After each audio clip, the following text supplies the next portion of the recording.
Hey there, lovely people. Welcome or welcome back to another Writing Tip Tuesday. I'm Sammy, and I'm a writer who likes to help other writers become better writers. This week, I want to talk to you about your book's genre. Now, this isn't necessarily something that you have to think about right at the beginning of your story when you're just coming up with the idea and trying to figure out what kind of things are going to go together. It doesn't really matter for you then, but when you're towards the end and you want to start applying to publishers or start working on publishing your story yourself and marketing your story yourself, this can be super helpful. Similar to finding your target audience, it may be able to help you a little bit at the beginning of storytelling just so that you know where you're going at the end, but a lot of times your story will end up being what it needs to be, and having decided that genre before you start writing may lock you into a story that's not the one that needs to be told. So why is genre important? It's a marketing tool. It's how your book finds the right people. It's how you say, hey, my book has X. People who like X would like my book. So the bookstores say, oh, your book has X, and they go and they put it on the X shelf. This makes everything so much more easy to dive into than if, say,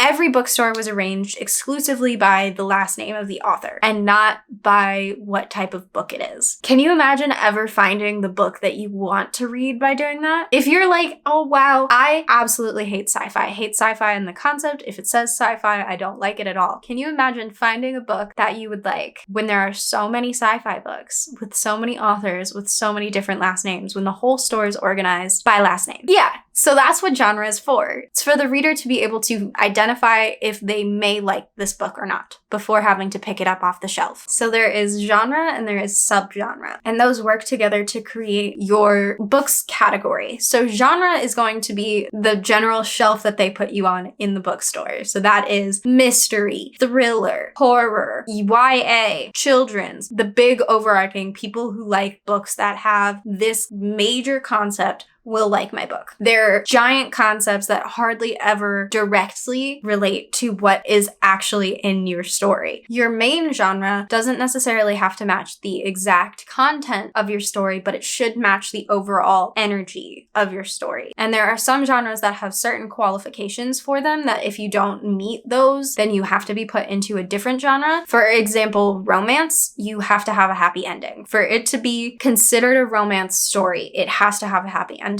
Where if it is a love story that doesn't necessarily end happily, it's considered a drama because it can't be considered a romance unless it has a happy ending, which may immediately cause your romance books to be less satisfying because you know that they are classified as a romance book. You now know how it's going to end is going to be good, but that might be what you are going for. And if somebody were to get there, hey, this relationship is falling apart, we're going to see other people, everything is gonna be really sad, into the romance section, and you expected subconsciously a happy ending, and you got we're breaking up at the end, might not be your cup of tea. So that's why they have those separators. So what is your subgenre then? The subgenre is where the fun comes in, because that's the part that you can really dive into what your story is. It's the more hyper-focused classification of your story. So that's in historical fiction, your subcategory could be westerns, or it could be the story of a slave's life.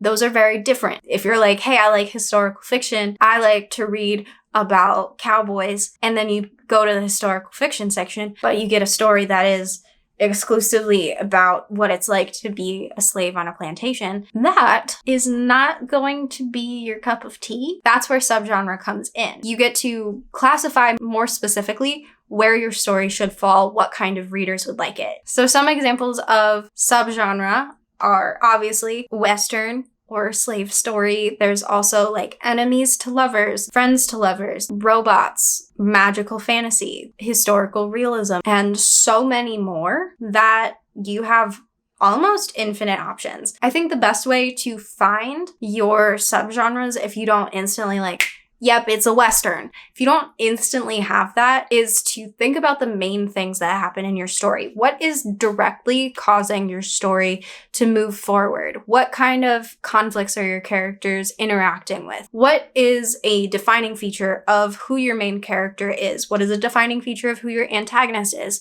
Start asking yourself, if I had to condense every aspect of this book, main character, main conflict, antagonist, side characters, subplots, all of these things. One word for each category of entities in your story. What are those words that you find? Those may end up being your subgenres, or they may end up directing you to subgenres by saying, what genre is a story that has this?